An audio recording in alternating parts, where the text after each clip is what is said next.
What's up, guys? So welcome back. I made a little mistake at the end of the last video by saying we were going to get into 11.3. We're not. All right, I split up 11.2 into two different parts, kind of the mini conferences. So that was Casablanca, that was Tehran, and that was the percentages agreement, or the Stalin-Churchill meeting, whatever you want to call it. Now these are the bigger ones, right? These are the ones that you absolutely must know. This is going to set up the Cold War. These are the Yalta and Potsdam conference, or conferences that you are going to need to recall for the remainder of this year, right? So let's get into it. The Yalta conference. All right. So Yalta, a couple things that we need to know. Number one is the Yalta conference is going on during the Second World War. All right. So the Second World War is still being fought. All right. It's February of 1945. D-Day has happened. It's inevitable. We know that we are going to win. We just don't know exactly when yet, but we know it will be relatively soon. All right. And at Yalta in the Ukraine, the big three are going to meet. All right. And when I say the big three, I am talking about Churchill, FDR, and Stalin. All right. Those make up the big three. They are going to meet at Yalta, and this meeting is really going to set up a chain of events to come. All right. So this picture, wait for it.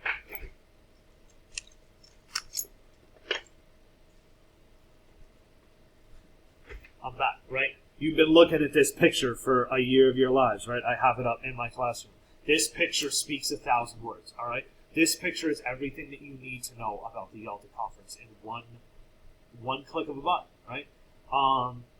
What I like to say is these two right here, all right? Obviously, this is Stalin and this is FDR. They had a ton of respect for one another. All right, they did not see eye to eye on everything. One is the leader of, a communist empire that led to the death of millions of his own people, who purged millions of his own people. And FDR is what we like to believe was the leader of the free world at the time, and he was fighting for things like self-determination and freedom and colonial independence and all that stuff. So, not to say good guy versus bad guy. That's not the way they viewed it, right? They viewed each other as outstanding leaders who did what they needed to do to preserve their country, right? So they had a lot of respect for one another, and that is really going to set up the Yalta conference to be a huge success, all right? Those two men, no matter what the issue were, they had enough respect for each other to sit down at a negotiation table and talk out the issues. They didn't always come to a resolution, but they were able to talk out issues and had faith that the other side would hear them out. Right? That's what you need to know about the Yalta conference. That's why it was so successful, because of those two men in this picture. And we're going to talk about this picture in class when you guys get here. All right? So, Yalta, here is what is decided. Number one, Stalin would come to the aid of the United States in Japan. All right? The war is inevitable in Europe. It's not that the war wasn't inevitable in Japan. All right? The United States definitely had the upper hand. Japan is collapsing, but just the type of fighting was, as we're talking about in class, right? The type of fighting in Japan is completely different. The Japanese are not surrendering. All right, this is not easy fighting. This is hard fighting, and we're still expecting millions of people to die to defeat the Japanese Empire. So if the Soviets can come help, that'd be great. All right, Germany is going to be divided into 4 different zones. This is big for the future of Europe, Germany, the Cold War, everything, all the above, right? France, Britain, United States, and Russia are all going to get a zone of occupation inside what used to be known as Germany, right? Now they're all going to be zones of occupation.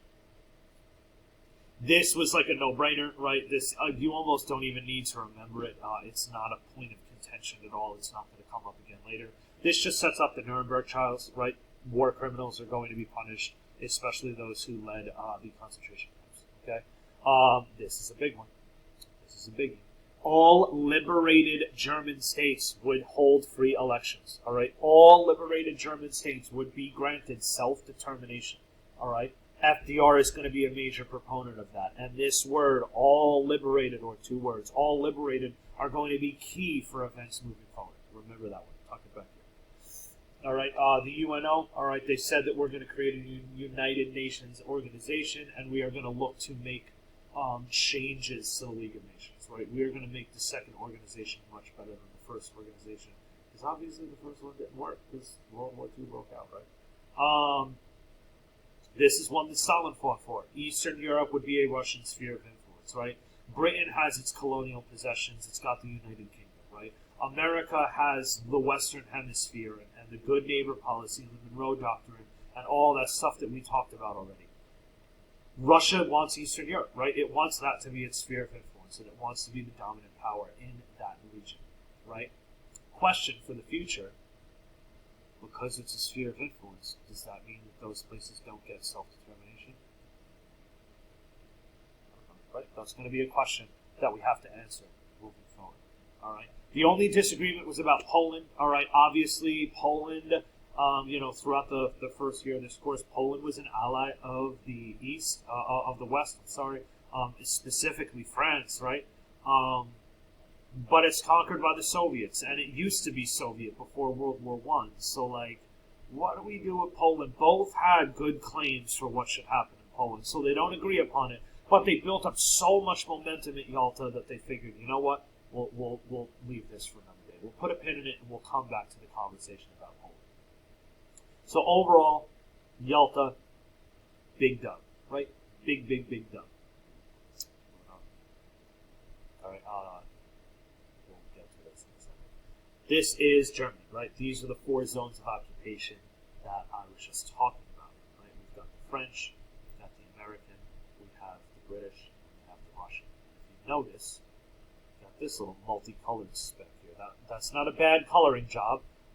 That is Berlin, right? They did not want to give the Soviets control over the capital, so they decided to divide the capital as well. So if you look, you've got, and don't call them this yet, okay? We've got a Western Germany and then an Eastern Germany, right? The Western is the Allies, I shouldn't say Allies, they were all Allies. The Western part of Germany is the Western powers, the Eastern part of Germany is the Soviet. So they took Berlin and they did the same thing. You've got Western Berlin, and that is going to be the westernized part, and you've got East Berlin, and that is going to be the Soviet part.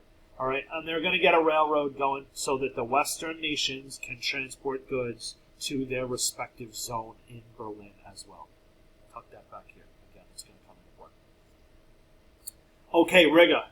This is important. All right, Riga axioms. All right, if any of you are really HL math students, you know what an axiom is. An axiom is like a really fancy pants word for a law, right? So essentially what's going to happen is the United States is going to set up kind of a division for Russian affairs, and it's going to happen in Riga, which is in Latvia, okay? And all of these exiled Soviet prisoners are going to get together with the United States, and they are going to tell the U.S. what's really going on in the Soviet Union. So, the people that are inside of Riga paint the Soviet Union with this really negative brush, right? And they think a very certain way about Stalin, and a very certain way about communism, and a very certain way about the Soviet Union in general, all right? So what's going to happen is the people at Riga, all right, George Kennan is one of them. That is a name that you absolutely need to know when it comes to the Cold War. George Kennan is going to work really closely with these Russian exiles, and he is going to come up with this idea of the Soviet Union, right? And they're called the Riga axioms, okay?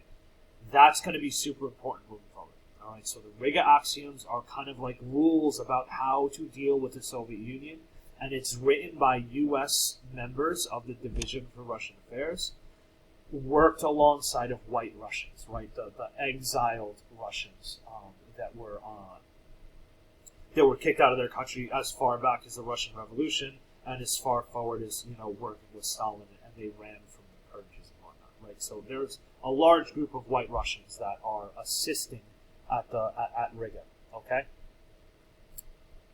Yeah. Okay. Potsdam. This is going to be conference number 2. You can't see my hands. 2. So, it's going to happen in May. All right, Hitler has already killed himself. Okay, so do you remember when I was talking about the unlikely alliance and how, when the kid that you both hate moves away, the friendship might break apart? That we're going to see it happen like this, right? We're going to see that friendship begin to deteriorate immediately. All right. So the war in Europe is over, right? A lot of the Germans are still signing their surrenders, troops are retreating from areas, but the war is over in Europe by this point in time. The leaders are going to reconvene one more time at Potsdam to clean up any of the issues left from the Yalta conference. So the big three is going to meet again. Except there's going to be some things that make Potsdam a huge L. All right, I just said that Yalta was a W. This is going to be an L. All right, Potsdam is not going to go well, and there are a few reasons. Number one, I know I wrote it second here, but the number one reason is FDR dies. All right, Franklin Delano Roosevelt never sees victory in Europe. He is going to die in office in 1945, and Harry S. Truman is going to take over for Roosevelt. All right. Harry S. Truman, all right, we're going to talk about this when we get to like the HL-ish extension on the Cold War, a little closer to the end of the year. We're going to watch a little documentary on it. But Harry S. Truman was never supposed to be vice president, right? There was a lot of drama in the Democratic Party during FDR's last election, and Harry S. Truman kind of sneaks in there as the vice president nominee. He's a conservative. He used to be a hat salesman from Missouri, all right? FDR did not let him in on the lot, all right? FDR didn't really value his opinion very much. So being this kind of conservative Democrat that he was, when Harry S. Truman takes the office of presidency, he is going to take that office with a very staunch anti-communist attitude, all right? And he is very influenced by, oh my God, there's a spider. Oh, sorry. He is going to be super influenced by the Riga axioms and George Kennan, all right? So his idea of the Soviet Union is a really negative one. Whereas these two respected each other and talked to each other. Truman is not going to want to talk to Stalin because he thinks that the Soviet Union is this incredibly bad, negative place, right? So the idea of America and the Soviet Union working together in peacetime really falls off as soon as Truman takes the office. All right. Next up, Stalin's Red Army is going to be occupying Eastern Europe. All right. So think about this for a second. All right. Let's put our thinking hats on. At the Yalta Conference, is there an issue with the Red Army occupying Eastern Europe? No, because World War II is not over, right? That's not occupying a territory. That's fighting a war, all right? But by here, World War II in Europe is over. So if you still have troops in Eastern European nations, that's now an occupying force. Does that go against this right here, self-determination? Yeah, it does. All right, so this is almost like a self-fulfilling prophecy. This dude right here, Harry Truman, thinks the Soviet Union is evil and thinks that they have bad intentions. And then when he gets to the Potsdam Conference, he's like, Stalin, you're occupying Eastern Europe. We said that you couldn't do that. We said that we would grant these countries self-determination. All right. And Stalin, through the use of his military, he's beginning this idea of salami tactics, right? Which we're going to do a worksheet on that very soon. But it's essentially like he's carving up Eastern Europe and like slicing off pieces of salami, right? He's taking them under this Soviet veil, either by military force or intimidation or whatever, all right? But all of these Eastern European countries are starting to fall under the fold of communism. And that's not really the self-determination that even FDR thought was going to happen. Okay. There is Harry S. Truman. These are now the big three at the Potsdam Conference, right? So now we've got Stalin, we've got Truman, and we've got Churchill. The respect is not there, all right? That is not this photo, right? The respect is no longer there between the leaders of the two most powerful countries in the world. The Soviet Union and the United States. All right. There are going to be a lot of disagreements about Germany. All right. If this sounds like I'm talking about the end of World War I again, good. It should sound similar, right? Stalin wants reparations. Okay. The Soviet Union was destroyed by World War II. Remember the scorched earth policy and Operation Barbarossa in general. It was bad for the Soviet Union. All right. 20 million dead Russians. Stalin wanted $10 billion in compensation from Germany, and Truman is going to say absolutely not. All right, not even because he didn't like the Soviet Union, but because he was like, dude, we made that mistake once. We're not going to make that mistake again.